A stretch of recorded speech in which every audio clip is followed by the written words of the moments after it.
The Ranch is one of TV's most engaging comedies, though it probably shouldn't be. I was naively eager to return to The Ranch. Netflix's casually profane multicam sitcom was an odd pleasure in its first season, a curious tonal mix of Roseanne, redneck comedy, and American Playhouse that had surprising depth and texture. Its butchness and conservatism were safely performative. The Hollywood cast was just playing at being hardscrabble, hard-drinkin', narrow-minded Colorado ranchers. The series felt like a generous, competent acknowledgement of that oft-referenced silent majority, the flyover real Americans who us snobby coastal elites ignore all too often. In a perverse way, The Ranch had a sense of justice to it, despite the many ways it was, problematic. But that was in the relative Eden of 2016, back when our bleakest political nightmare was only potential, not actual.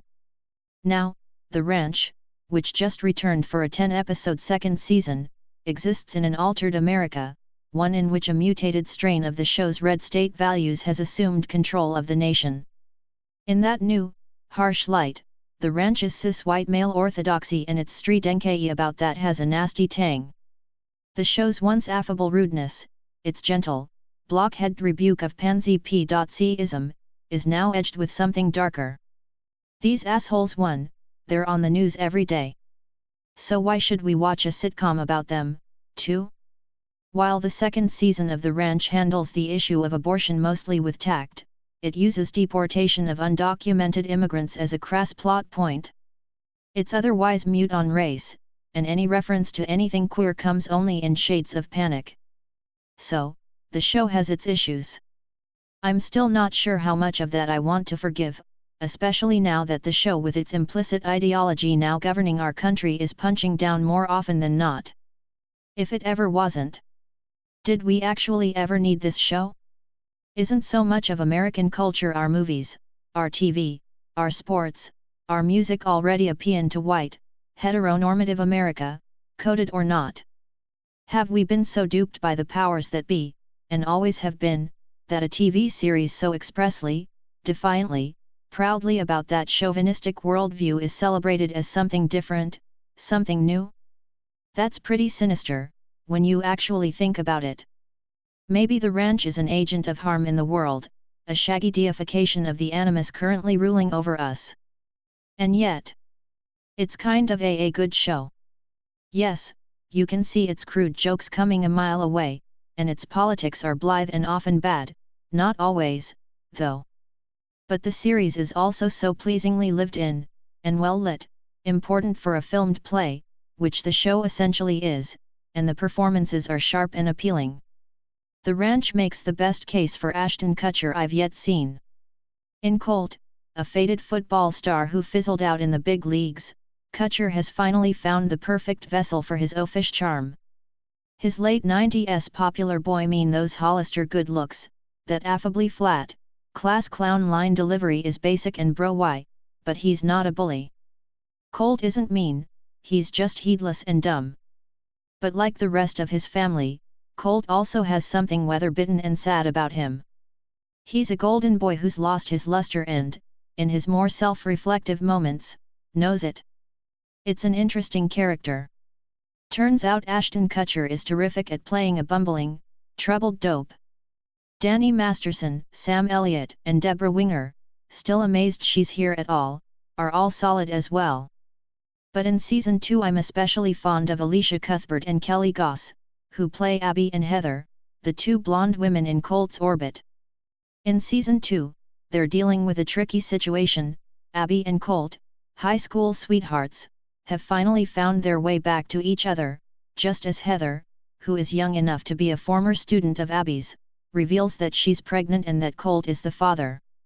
Throughout all this, Cuthbert and Goss find humanity in what could easily be mere obstacle roles, put in Colt's way for him to wrestle with.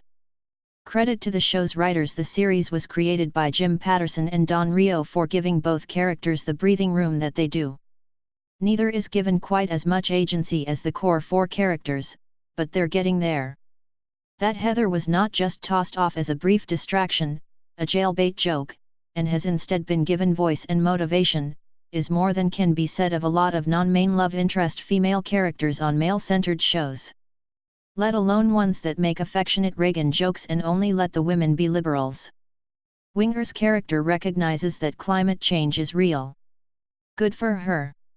The aforementioned deportation plotline is handled badly. It becomes just another factor in a white character's shitty day, and when the topic of abortion is raised, the show focuses on Colt's reaction far more than it does on Heather's decision. Which is unfortunate, yes. But there is perhaps also some value in showing a man struggle to arrive at, and eventually get to, a place where he can accept and support a woman's decision either way. I doubt that there are that many impressionable young men tuning into this odd show, so it's not likely that it's changing the pertinent hearts and minds. But still, these are moments when the show is trying to say and do the right thing within its particular context.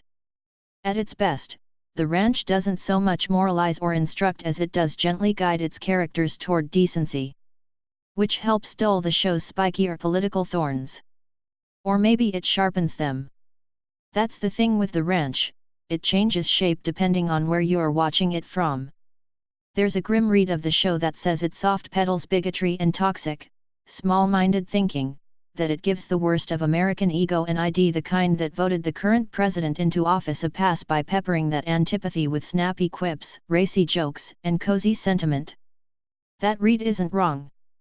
But another interpretation positions the show as simply an engrossing teleplay about economics and masculinity and the slow creep of time strangling opportunity, both personal and national. Maybe I'm being too generous, but I think the show can be both, a sort of hideous conservative apologia and a bright, well-told piece of Hollywoodized sociology. The Ranch is an eminently watchable slice of life, one that's never really laugh-out-loud funny, but that does, in its alternately boorish and quiet way, still amuse and entertain. But really, it's the more serious stuff, the human drama cutting through all the boozy good times, which there's a lot of, that's most arresting. That's when the show does a rare thing, making these cartoons come to actual, human-sized life. Still, I fully understand that it might not be everyone's cup of whiskey. Luckily, we are living in a rather surprising multicam sitcom renaissance, so you have good alternatives. Also on Netflix, the excellent reboot of Norman Lear's One Day at a Time, now about a Cuban family living in Los Angeles, is progressive, alert, and riotously funny. One goggle-eyed look from Rita Moreno is all you need to lose it. It's a nice counterpoint to The Ranch, a wry, sprightly, female-focused show that offsets all that flabby machismo. I actually wouldn't mind some sort of crossover wherein Colt and the gang learn an important lesson about diversity, while the Alvarezes of Echo Park, I dunno, get a fun trip to the mountains and meet some annoying, but well-meaning, white people. As if they haven't met enough already. There's also NBC's stellar The Carmichael Show, currently airing its third season, about a close-knit black family in Charlotte, North Carolina. Each episode is the staging ground for a thoughtful, witty discussion of a hot topic, gender, race, class, etc., but never in a way that becomes preachy or didactic. Creator star Jared Carmichael's touch is light and self-aware, and he keenly balances the micro of the richly realized family with the macro of the broader issues. It's a much smarter show than The Ranch, and much more vital to the current moment as is One Day at a Time. The three series are of a piece.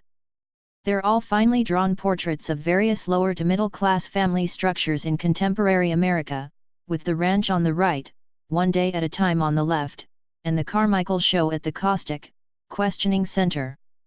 And all done in front of a live studio audience. Each is more than worth watching.